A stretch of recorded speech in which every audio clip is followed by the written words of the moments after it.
सास का कायाकल्प। राधा को अपनी सास से बहुत प्यार था। मम्मी जी, आपकी साड़ी कितनी प्यारी लग रही है। काश मैं भी आपके जैसी साड़ी पहन पाती। अरे बेटा, हमारे जमाने में तो साड़ी ही चलती थी। तू क्या करेगी साड़ी पहनकर? दिन भर भागा दौड़ी करती है।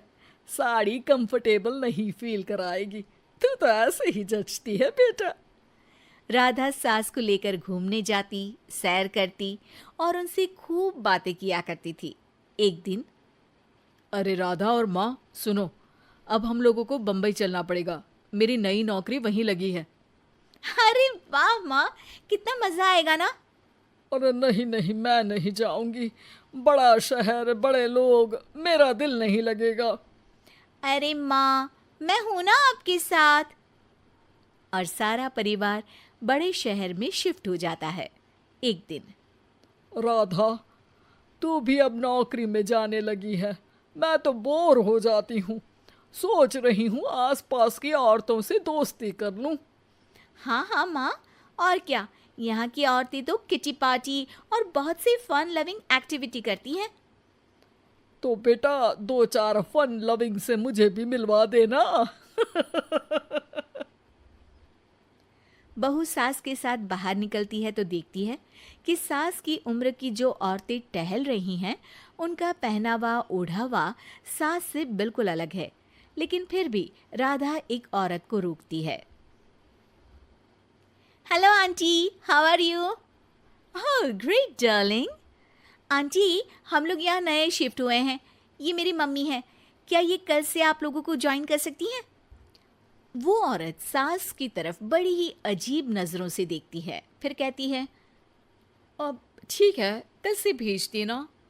सास समझ जाती है कि उस औरत को वो ठीक नहीं लगी, लेकिन फिर भी वो कुछ नहीं बोलती। अगले दिन, अरे माँ, अच्छी सी साड़ी पहनकर तैयार होकर जाइए। आपको आपकी दोस्तों के पास जाना है ना। और नहीं नहीं, मैं सोच रही हूँ घर पर बैठकर टीवी देखूं। वैसे भी रामायण का नया एपिसोड आएगा। नहीं माँ, आप जाओ ना, लोगों से मिलो, बात करो, अच्छा लगेगा। ना चाहते हुए भी सास उन लोगों के पास जाती है, लेकिन सभी सास से बुरा व्यवहार करते हैं। सास मुंह लटकाकर घर आ जाती है। बहू समझ जाती है कि सास को कुछ हुआ है। वो रोज सास को पार्क में भेजती, लेकिन सास रोज मुंह लटकाकर वापस आ जाती। क्या हुआ माँ, आप बाहर जाकर खुश नहीं होती हैं? अरे बेटा, खुश तो हूँ लेकिन लेकिन क्या माँ, आपको तो लोगों से मिलना, बातें करना अच्छा लगता था। मैं देख रही हूँ कि आजकल आप बाहर से आती हैं तो परेशान सी दिखती हैं। सास कुछ नहीं कहती, अपने कमरे में चली जाती है। अगले दिन राधा चुपके से सास के पीछे पार्क में जाती है। हेलो, कैसे हैं आप लोग? एक औरत मुंह बनाकर साइड हो जाती है। सभी एक दूसरे से बात करती हैं, लेकिन राधा की सास साइड में चुपचाप अकेली बैठी रहती हैं। राधा घर आती है और सास के वापस आने का इंतजार करती है। सास मुंह लटकाकर घर आती है।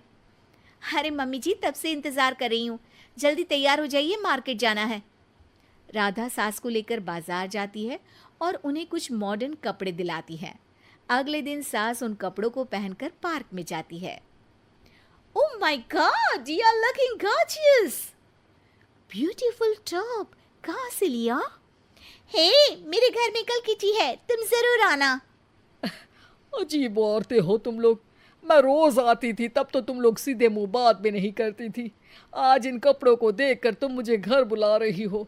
लेकिन सुनो, अब मुझे तुम लोगों से कोई बात नहीं करनी और ना ही दोस्ती करनी है।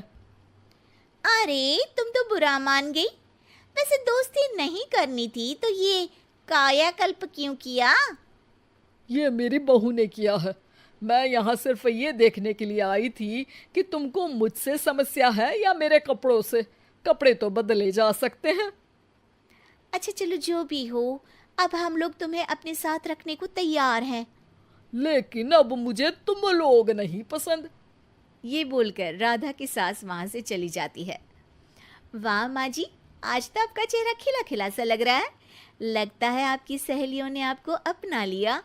हाँ, वो तो अपनाना ही था। दिखावे वाली जो है वो, मेरे कपड़े बदलते ही उनका दिल बदल गया।